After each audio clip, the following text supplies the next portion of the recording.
It's the beginning of 2023 and I'm looking for something under my bed, and I find my old training logbook. At this point I've been following a certain science-based influencers literally every word like gospel for an entire year, and I was super hooked on it. I was completely convinced that this training method is the best, and so I'm very excited to see how much I was lifting a year ago. So I open my logbook, I search back to 1 year ago. I look for a bench workouts because bench is one of those lifts that are constant pretty much in my program that I care about, and I find one. I look at it and I'm completely shocked. I'm looking at the page, I'm like, this cannot be right. I look at the date again, it's exactly 1 year ago, and I look at the number, it's the same number, the exact same number that I am lifting right now. The same amount of weight, same amount of sets, same amount of reps.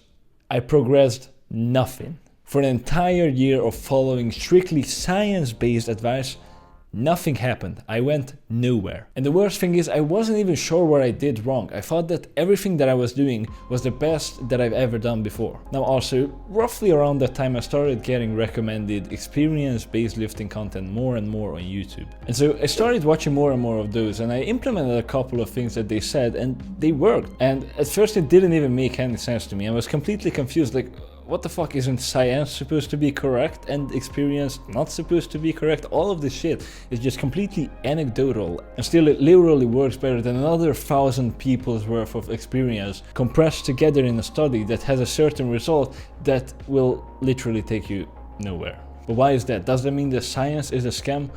Well, no, the problem is the science often just sucks. The studies are often done on beginners, they're often just simply not done properly, or a lot of the times the data just doesn't mean anything. For an example, when it comes to EMG studies, we've all heard of EMG studies saying that a chin-up activates your biceps more than a bicep curl. Now, while the data may be true, it's completely fucking useless, because if you couple it with the fact that a chin-up is not a bicep exercise, and the limiting factor on it is not your biceps, then you immediately get that even though chin-ups at a higher EMG activation in the biceps, it's a worse exercise, which means that the EMG activation doesn't really mean anything. In some cases it might do, but not in this one. Now, a common theme that you can see when it comes to science-based lifting is usually the science-based influencers.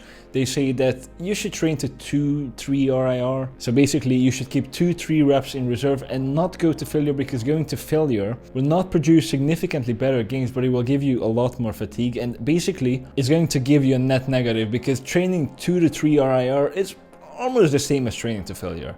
But when it comes to the reality, that doesn't really seem to be the case. Recently, a lot of experience-based lifters have come forth saying that they train to failure almost all the time and make much better gains. And even when they don't train to failure, they train with 1 rep in reserve on really big movements like deadlifts and squats. And guess what? I tried it myself and it's true. It works way better. Going to failure is, in my opinion, not even comparable to a set taken to 3 RIR. And also, when it comes to a lot of science-based lifters, you know, the problem is some of them will literally apply this mindset as a blanket statement to everything else, and will, no joke, tell you to do 3 RIR on lateral raises. Next thing, how many times have you heard in your life that 10 to 20 sets per muscle group per week is the most optimal amount of volume to do? If you watch as much fitness content as me, probably at least 1,000 times.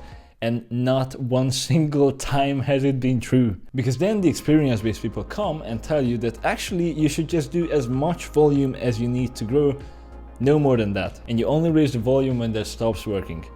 And when you try that, you find out that it works way better than the 10 to 20 sets per week. And it also takes much less time. I remember when I used to do the science-based shit and I was in the gym 6 times a week for 2 hours. Now I'm in the gym 4 days a week for around an hour and a half at max. And I'm making way better progress rate. And also, if you think about these two things that I've said before, we've been told that 2 to 3 RIR is almost the same as going to failure. The difference in terms of stimulus is so little that it doesn't even matter, right?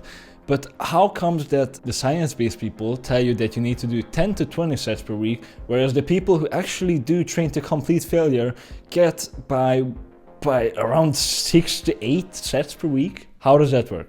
I want to hear it from the science-based people, because me personally, I did the 15 sets per week, I did the 20 sets per week, and now I'm doing around 6 sets per week for most muscles. And guess what? I'm making much better gains because I'm going to failure. So what happened? aren't those sets supposed to be almost the same? And the funny thing is, most experience-based lifters seem to be saying the same thing. It's not like we're just some sort of outliers and different things work for us than for the majority. It's more so that this whole science-based approach doesn't really seem to be working for almost anybody. And when you start getting away from that and start trying to invent your own methods, somehow suddenly everybody finds roughly the same method that actually works. So is science-based lifting a scam? Not necessarily, but the problem is science has failed us. There's still a lot of conclusions that you can draw from science that are actually useful, but a lot of them are completely useless. Now, it's understandable that a lot of the studies suck. For an example, when it comes to reps in reserve, that is something that is impossible to measure. Beginners never have a single idea about reps in reserve. They will tell you that they're at 2 reps in reserve and they're actually at like 10. But even if you do the study with more experienced lifters, you cannot measure RIR. It's impossible. The only possible way to actually 100% correctly, objectively know how many reps you had left in the tank is to do them. So that's one major problem with science-based fitness.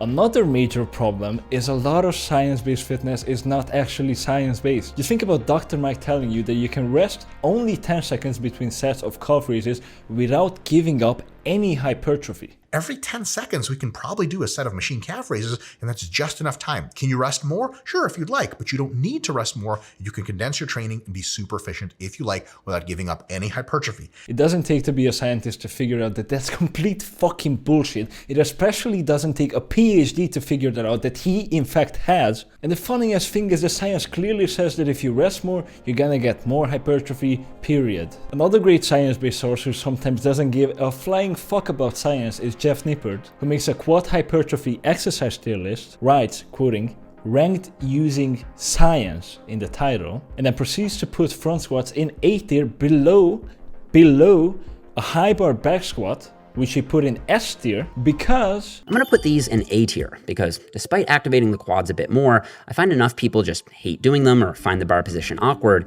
and I don't think there's enough of a tension shift to trump that. You've heard it right, because enough people hate them.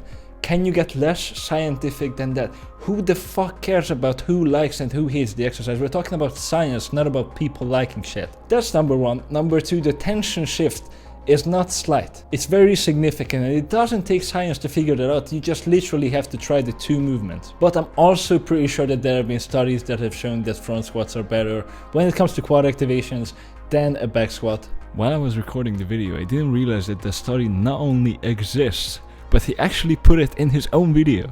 You're forced to keep a more upright posture so you don't fall over. This increases the moment arm to the knee joint, placing more tension on the quads.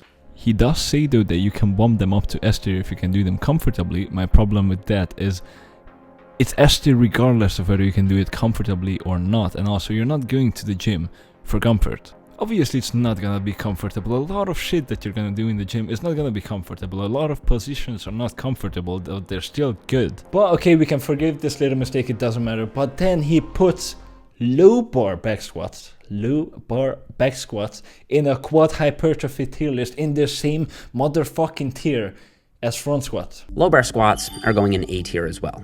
I gotta say that after this degree of blasphemy, I can understand a little bit better why a lot of Christian people get pissed off about black metal. So take science with a grain of salt. We would like it to be 100% correct, but the problem is it's not only not 100% correct, but very often it is probably less than even 50% correct. And you cannot just take everything at face value that says science based on it. So try to get your information from multiple sources, science based as well as experience based, not just from one side of the fitness industry, and try things and experiment and never subscribe completely to just one single ideology.